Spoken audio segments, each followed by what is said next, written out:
Hello दोस्तों, आप सभी का स्वागत है हमारे इस वीडियो में। इसमें हम एनसीईआरटी साइंस क्लास 8 इन हिंदी में आपको चैप्टर नंबर 6 दहन और ज्वाला, जो हमारा चैप्टर नंबर 6 है दहन और ज्वाला, तो इसके बारे में हम पढ़ा चुके हैं। इसका कॉन्सेप्ट सारा क्लियर करा दिया है। आज हम इसके अभ्यास प्रश्न करेंगे। तो देखते हैं इसके हमारे अभ्यास प्रश्न क्या है। फर्स्ट प्रश्न देखते हैं, दहन की परिस्थितियों की सूची बनाएं। तो इसमें रासायनिक प्रक्रम जिसमें पदार्थ ऑक्सीजन से अभिक्रिया कर ऊष्मा देते हैं दहन कहलाता है। दहन हमारा क्या है? जिसमें पदार्थ ऑक्सीजन से अभिक्रिया करके ऊष्मा देते हैं उसी को हम दहन कहते हैं।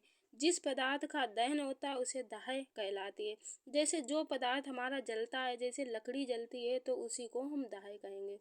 कभी कभी दहन के समय ज्वाला के रूप में अथवा लपट के रूप में प्रकाश उत्पन्न होता है। कभी कभी ऐसा होता है जब हमारा दहन होता है तो ज्वाला के रूप या लपट के रूप में प्रकाश उत्पन्न होता है। प्रश्न नंबर 2 देखते हैं, रिक्त स्थानों की पूर्ति कीजिए। जो हम रिक्त स्थान है उनकी पूर्ति करने के लिए बोल रहा है। तो इसमें हम का वाला देखते हैं, लकड़ी और कोयला जलाने से वायु का प्रदूषण होता है। जो हम लकड़ी और कोयला को जलाते हैं तो वायु में क्या होता है? प्रदूषण बढ़ता है। खा वाला देखते हैं, घरों में काम आने वाला एक द्रव ईंधन है मिट्टी का तेल। जो हमारे घरों में काम आने वाला एक द्रव है उस कौन सा है? मिट्टी का तेल है। जो मिट्टी का तेल द्रव होता है ये हमारे घरों में उपयोग किया जाता है। गा देखते हैं, जलना प्रारंभ होने से पहले ईंधन को उसके ज्वलन ताप तक गर्म करना आवश्यक होता है। तो इसमें क्या है? जलना प्रारंभ होने से पहले ईंधन को उसके ज्वलन ताप तक गर्म होना पड़ता है। जब हमारा ईंधन जलता है तो उसे ज्वलन ताप तक वो गर्म होता है तो उसके बाद ये जलना प्रारंभ होता है। घा वाला देखते हैं, तेल द्वारा उत्पन्न आग को पानी द्वारा नियंत्रित नहीं किया जा सकता है। इसमें हम पढ़ा चुके हैं कुछ उपकरण जो रासायनिक उपकरण है, तेल द्वारा लगी आग को हम पानी से नियंत्रित नहीं कर सकते हैं। तो प्रश्न नंबर 3 देखते हैं, समझाइए कि मोटर में सीएनजी के उपयोग से हमारे शहरों का प्रदूषण किस प्रकार कम हुआ है। जो हमने सीएनजी का उपयोग हम लोग करने लगे हैं इससे हमारे आसपास प्रदूषण कम हुआ है। तो देखते हैं कि कैसे कम हुआ। क्योंकि सीएनजी सल्फर और नाइट्रोजन के ऑक्साइडों का उत्पादन अल्प मात्रा में करती है। जो हमारी सीएनजी गैस होती है ये सल्फर और नाइट्रोजन के ऑक्साइडों का उत्पादन बहुत अल्प मात्रा, बहुत कम मात्रा में करती है। सीएनजी एक अधिक स्वच्छ ईंधन है। जो सीएनजी है वो है हमारा बहुत अधिक स्वच्छ ईंधन है जो किसी प्रकार की कोई हानिकारक गैस उत्पन्न नहीं करती। जो हमारी सीएनजी गैस होती है ये जलने पर कोई भी हानिकारक गैस उत्पन्न नहीं करती है। और इसमें नाइट्रोजन और ऑक्साइडों की मात्रा बहुत कम होती है। प्रश्न नंबर 4 देखते हैं, ईंधन के रूप में एलपीजी और लकड़ी की तुलना कीजिए। जो ईंधन के रूप में एलपीजी और लकड़ी की तुलना कीजिए कि ईंधन हमारा और इसमें एलपीजी और लकड़ी की क्या, एलपीजी के क्या लाभ हैं और लकड़ी के। तो इसकी एक दूसरे से हमें तुलना करनी है, कौन सा कितना अच्छा है और कौन कितना खराब है। तो देखते हैं, एलपीजी को सिलेंडरों में आसानी से भंडारित किया जा सकती है जबकि इसका भंडारण सुविधाजनक नहीं है। इसका ऊष्मीय मान 55,000 केजी है जबकि लकड़ी का ऊष्मीय मान 22,000 केजी है। यह गैस वायु को प्रदूषित नहीं करती है। जो ये गैस होती है एलपीजी वायु को प्रदूषित नहीं करती है जबकि लकड़ी निश्चित रूप से वायु प्रदूषण का कारण बनती है। जबकि हमारी एलपीजी गैस है इसे जलाने से कोई भी प्रदूषण उत्पन्न नहीं होता है। जबकि हमारी लकड़ी अगर जलती है तो इससे धुआं होता है। तो इससे हमारी क्या होती है? प्रदूषक गैस उत्पन्न होती है जो वायु में फैल जाती है। प्रश्न नंबर 5 देखते हैं, क्या है? कारण बताइए। तो इसमें कारण बताइए का देखते हैं, विद्युत उपकरण से संबद्ध आग पर नियंत्रण पाने हेतु जल का उपयोग नहीं किया जाता है, क्यों? चलो हम देखते हैं। इसमें हम अगर विद्युत उपकरणों में आग लग जाती है तो हम जल का उपयोग नहीं करते हैं, क्यों नहीं करते हैं? देखते हैं, विद्युत उपकरण से संबंध आग पर नियंत्रण पाने हेतु जल का उपयोग नहीं कर सकते क्योंकि जल विद्युत का चालन कर सकता है। जो हमारा जल होता है विद्युत का चालन कर देता है। जल हमारा भारी होता है, तेल हमारा हल्का होता है। तेल ऊपर हो जाता है, पानी हमारा नीचे चला जाता है। इसीलिए हम इससे विद्युत विद्युत उपकरणों में लगी आग हम जल से नहीं बुझा सकते हैं तथा आग बुझाने वाले को हानि हो सकती है। अगर कोई पानी से विद्युत उपकरणों में लगी आग अगर पानी से बुझा रहा है तो उसे भी हानि पहुंच सकती है। इससे जान जान जाने तक खतरा हो सकता है, इससे जान भी जा सकती है। तो हम खा देखते हैं एलपीजी लकड़ी से अच्छा घरेलू ईंधन है। जो एलपीजी गैस है लकड़ी से अच्छा होता है। एलपीजी गैस लकड़ी से अच्छा ईंधन है। तो देखते हैं कैसे अच्छा है। एलपीजी को सिलेंडर में आसानी से भंडारित की जा सकती है, जबकि इसका भंडारण सुविधाजनक नहीं है। इसका ऊष्मीय मान 55,000 केजे है और जबकि लकड़ी का ऊष्मीय मान 22,000 केजी है। यह एक गैस वायु को प्रदूषित नहीं करती है। जो हमारी एलपीजी गैस होती है वायु को प्रदूषित नहीं करती है, जबकि लकड़ी है जो निश्चित रूप से वायु को प्रदूषित कर देती है। तो इसमें हम पहले ही समझा चुके हैं कि जो हमारी लकड़ी होती है उससे वायु में प्रदूषण फैलता है और जबकि एलपीजी गैस होती है हमारी सुविधाजनक होती है, इससे हमें कोई भी हानि नहीं पहुंचती है। प्रश्न नंबर गा देखते हैं। कागज स्वयं सरलता से आग पकड़ लेती है। जो हमारा कागज होता है बहुत आसानी से आग पकड़ लेता है, जबकि एल्यूमीनियम पाइप के चारों ओर लपटो लपेटा गया कागज का टुकड़ा आग नहीं पकड़ता है, जबकि हमारा कागज जो होता है वह स्वयं आग पकड़ लेता है। जब हम इसे एल्यूमीनियम के पाइप में लपेटते हैं तो ये आग नहीं पकड़ता है। तो देखते हैं क्यों नहीं पकड़ता। कागज के कम प्रज्वलन तापमान के कारण कागज अपने आप सरलता से आग पकड़ लेता है। जो कागज होता है इसका प्रज्वलन तापमान के कारण ये अपने आप सरलता से आग पकड़ लेता है, जबकि कागज को एक एल्यूमीनियम पाइपों के चारों ओर लपेटा जाता है तो प्रज्वलन ताप तक पहुंचने से पहले गर्मी कुछ हिस्सों में पाइपों में स्थानांतरित हो जाती है। जे इसमें अगर कागज जो एल्यूमीनियम में लपेटा जाता है तो इसमें क्या होता है, ये प्रज्वलन ताप तक पहुंचने से पहले इसके जो गर्मी के हिस्से कुछ कण होते हैं पाइपों में स्थानांतरित कर देता है। तो इसीलिए कागज का टुकड़ा आग नहीं पकड़ता है। तो इसीलिए कागज का टुकड़ा आग नहीं पकड़ता है। या मोमबत्ती की ज्वाला को चिन्हित कीजिए। ये हम अपनी बुक में देख सकते हैं। जो हमारी मोमबत्ती है इसे चिन्हित किया गया है। प्रश्न नंबर चलो हम 7 देखते हैं। ईंधन के ऊष्मीय मान का किस मात्रक द्वारा प्रदर्शित किया जाता है। जो हमारा ऊष्मीय मान है ईंधन का, इसे इसका मात्रक पूछा गया है। तो ईंधन का ऊष्मीय मान होता है केजे केजे प्रति के जी किलोग्राम किलोग्राम प्रति किलो जूल होता है।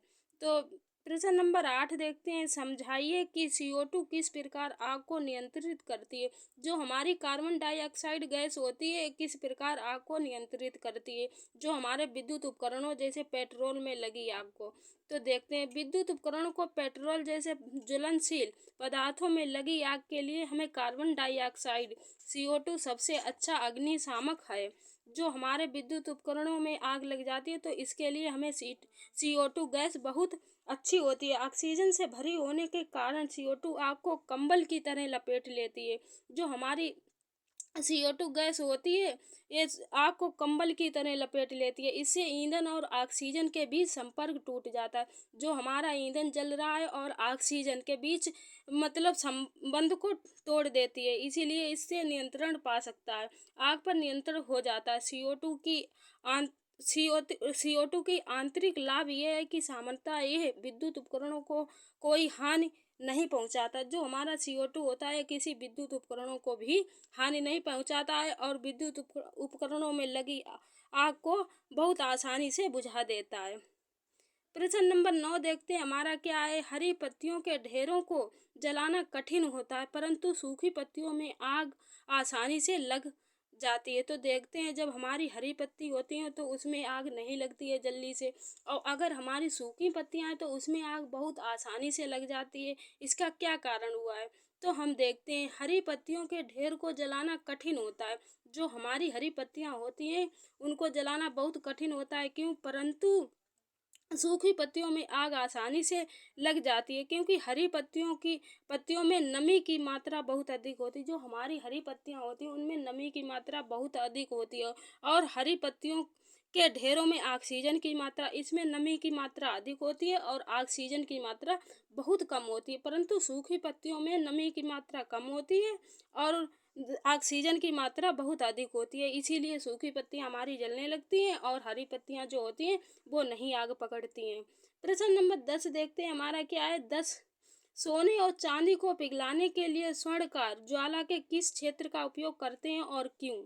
देखो समझते हैं। स्वर्णकार ज्वाला के सबसे ऊपरी क्षेत्र का उपयोग सोने और चांदी को पिघलाने के लिए करते हैं, क्योंकि यह ज्वाला का सबसे अच्छा गर्म सबसे अधिक गर्म होता है। जो हमारा होता है स्वर्णकाल ज्वाला के सबसे ऊपरी क्षेत्र का उपयोग सोने और चांदी को पिघलाने के लिए करते हैं, क्योंकि यह ज्वाला का सबसे सबसे अधिक गर्म होता है। प्रश्न नंबर 11 देखते हैं। इसमें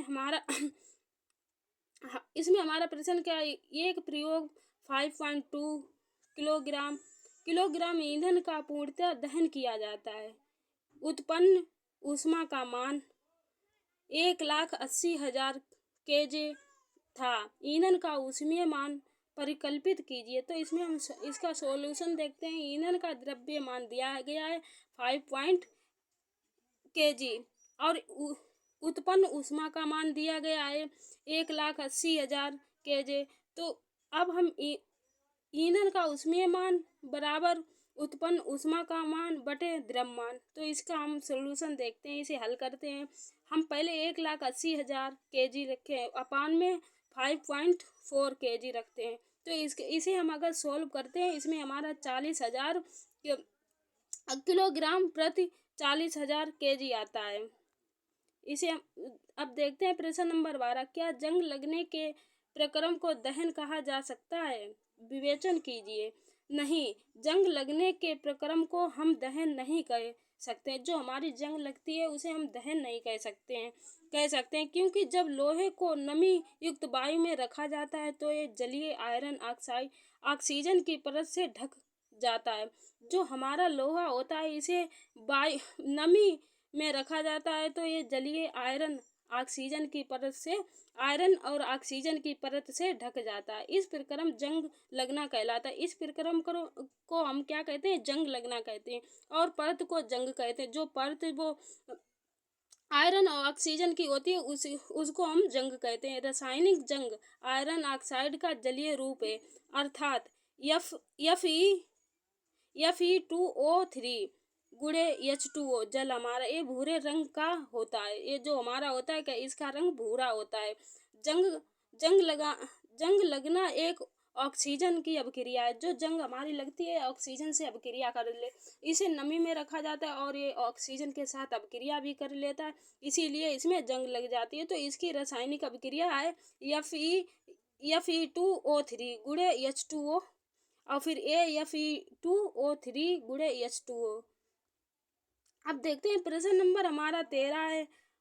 अबिदा और रमेश एक प्रयोग किया जिसमें बीकर में रखे जल को गर्म किया। अबिदा ने बीकर को मोमबत्ती ज्वाला के पिघले भाग में रखा और रमेश ने बीकर को ज्वाला के सबसे बाहरी भाग के पास रखा। किसका पानी कम समय में गर्म हो जाएगा?